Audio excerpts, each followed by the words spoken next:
السلام عليكم ورحمة الله أحبائي الكرام مشتركاتي الأعزاء، إن شاء الله تكونوا بخير وبصحة مليحة. راح نكملوا حنا في سلسلتنا الرمضانية، واليوم إن شاء الله مع بعض راح نعملوا زلابية معروفة، يعني ما تخلاش في أي بيت من البيوت الجزائرية ولا حتى الغربية. لازم في شهر رمضان المبارك تكون موجودة زلابية والبنان وقلب اللوز وهاد الصوالح كاملين. اليوم إن شاء الله راح نقدم لكم وصفة وناجحة 100%، يعني وصفة تاع المحلات. نبداو على بركه الله. واش نستحقوا في الوصفه تاعنا حنايا؟ هنا عندي معلقه كبيره تاع الخماره الفوريه نتاع الخبز، عندي معلقه كبيره نتاع الزيت، عندي معلقه كبيره تاع النشا اللي هي مايزينا، كاس معمر بيان كوميلفو اللي هو تاع الفارينه، وكاس نفس الكاس تاع ما دافي، عندي معلقه صغيره تاع ما زهر وكولورون اورانج. نبداو على بركه الله. في البول تاعي انا نجيب هنايا الخماره وندير عليها شويه تاع الماء دافي، نحاولوا نحلوها يعني فوريه بالخفت تنحل، ما راحش تاخذ معنا مجهود. هكذا نزيدوا عليها الزيت كما راكم تشوفوا، ونخلط مليح هكذا هذيك الخماره، ونبدا نضيف لافارين والماء. هي نفس طريقه الخميره العربيه تاعنا تاع بكري اللي جدودنا وجداتنا كانوا يديروها للخبزيتو، يعني نفس الطريقه. نبدا نضيف في الماء وفي لافارين ونحل بالعقل باش ما نتحصلش على هذوك الحبيبات نتاع الفرينه. هكذا ندير في الماء ونخلط ونخوي في لافارين تاعي حتى نكمل كامل الكميه، نص بنص هكذا. والماء هاد الطريقه تساعدنا باش الخليط ديالنا ما يتكورناش، ما يديرناش الكور. هكذا كما راكم تشوفوا. وكي يتجانس الخليط عندي عاد نزيد الفرينه ونزيد الماء. هكذا نزيد الماء هكذا، ونزيد لافارين. في هذه المرحله كي نلحق للنص نزيد النشا ديالي. هكذا قلنا معلقه كبيره نتاع النشا، ونواصل التخليط. هكذا التحليط كبير. انا هنا سمحوا لي نسيت قرصه تاع الملح، قرصه يعني حاجه خفيفه ماشي بزاف. هكذا نكمل كامل الماء حتى نكمل كامل الخليط. من بعد ما كملت كامل الخليط ديالي نزيد له يعني رشه خفيفه تاع ما زهر، حوالي نص معلقه تاع القهوه، هذا ما كان. ونخلط نفس الشيء، ونزيد الكولورون اورانج. يعني الكولورون اختياري، تقدروا ديروا الكولورون كيما تقدروا ديروا زعفران، دبروا لسانكم تخليوها هكذاك الا ما عندكمش ماشي مشروط. فوالا انا درت الكولورون هكذا كما راكم تشوفوا، حاجه خفيفه. هنا في هذه المرحله انا نتحصل بليتو على خليط خفيف. شوف هكذا خليط خفيف بيان كوميلفو هكذا كما راكم تشوفوا. انا هنا راح نعمل، انا هنا راح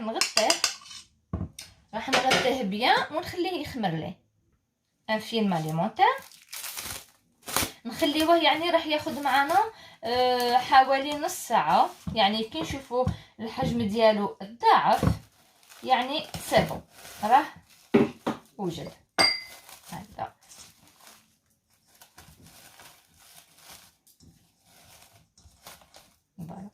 ونرجعوا من بعد ما يخمر الخليط ديالنا. الخليط تاعنا من بعد ما خمر كما راكم تشوفوا فيه خمر بيان كوميلفو هكذا. هنا انا سيبون راه عندي واجد نمشيو نخدموه. ملاحظه في الخليط ديالكم اذا شفتوه ثقيل تقدروا تعاود تخففوه بشويه تاع الماء، واذا شفتوه خفيف بزاف تقدروا تزيدوا شويه تاع لافارين. انا هنا المقدار اللي عطيتهم لكم اكزاكتومون ما زدت فيه حتى حبه. هاوليك كما راكم تشوفوا راح ندخلو. عندي هنايا اندوي هكذا صغيره، التقبه تاعها صغيره، تقدروا تستعملوا نيمبورط كال قرعه تقبوها وتخدموا بها ولا اي حاجه. راح نعمل في لابوشادو، يعني كل واحد ويعمل كيفاش راهو حاب، ونطيبوه مع بعض. انا هنا درت الزيت تاعي تسخن، وقدامها حضرت العسل اللي هي سخونه، وهوليك الخليط تاعي قدامي. نصبروا على العسل تسخن لنا شويه، ومن بعد نبداو نشكلوا زلابيه من بعد ما سخنت الزيت عندي انا هنايا نبداو نشكلوا الحبات تاع الزلابيه تاعنا هكذا عشوائيين فوالا، ونخليوها طيب على راحتها.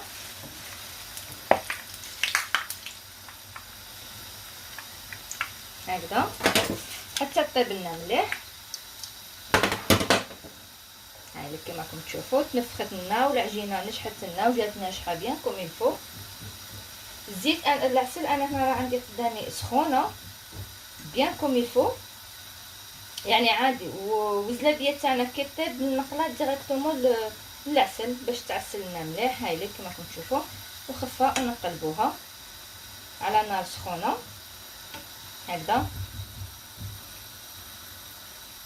من بعد ما طابت لنا الزلابيه تاعي كما راكم تشوفوا ما تديناش وقت كبير هكا، نديرها ديريكتومون نغطسها في العسل تاعي ونعاود نديرو حبه واحده اخرى مع بعض هكذا. بسم الله فوالا هكذا كما راكم تشوفوا اشكال عشوائيه هكذا ونخليوها طيب. هي ما راحش تاخذ لنا وقت كبير لانه الزيت عندنا سخونه. هاي اللي كانت الحبه تاعي راهي وجدت هكذا نقطروها مليح من الزيت هوب ونعاود نعملها في العسل. نزيد معكم الحبه الاخيره هكذا اشكال عشوائيه كما راكم تشوفوا ما كانش يعني شكل معين. راكم عارفين الزلابيه كيفاش نحبوها كبيره نحبوها صغيره يعني كيما نحبوا. شوفوا هكذا ما شاء الله جات طوي وتنفخت وجاتنا مقرمشه. انا راح نكمل كامل الزلابيه تاعي نقليها ونعسلها ونشوفوها في طبق التقديم مع بعض ان شاء الله ونشوفوا كيفاش جات. الكرام هذه هي الزلابيه تاعي من بعد ما طابت وعسلتها كما راكم تشوفوا انني عاده خليتها تقطر. هنايا راهي عاده عندي سخونه. راح نحاول نقسم لكم واحده باش تشوفوا كيفاش جات. شوفوا بسم الله شوفوا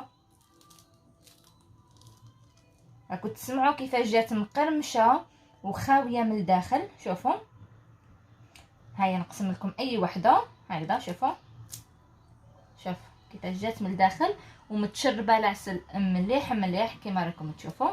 والله صدقوني جات هايله هايله هايله كاننا يعني شريناها من برا. واكيد يعني اللي نشروها من برا ومزايده على اللي نعملوها احنا اكيد جدين كيما تاعنا اللي يعملوها. خرجت لنا روعه ما شاء الله. انا راح نحطها هنايا قدامي في طبق التقديم كيما هكذا. ونقول لكم شكرا لكم وشكرا للدعم تاعكم وشكرا شكرا شكرا بزاف لكامل اللي يتفرجوا الفيديوهات تاعي ويخليوا لي كومونتير يخليوا لي تعليق. شكرا شكر خاص للي يديروا لي جام ويشجعوني من الجروب تاعي من البنات معايا من كلكم. نقول لكم مرحبا بكم في القناه تاعي. واذا تحبوا تشوفوا اي وصفه مرحبا بكم خليوها لي في كومونتير ما كان حتى مشكل. اذا اول مره تزوروا قناتي مرحبا بكم. ما تنساوش تعملوا اشتراك للقناه وتفعلوا الجرس ليصلكم كل ما هو جديد من طرفي. نقول لكم رمضان مبارك كريم ان شاء الله ربي يدخلوا علينا وعليكم بالصحه وبالهنا ان شاء الله يا ربي. نقول لكم نتلاقاو في وصفه رمضانيه واحده اخرى ان شاء الله يا ربي. الى اللقاء ومع السلامه.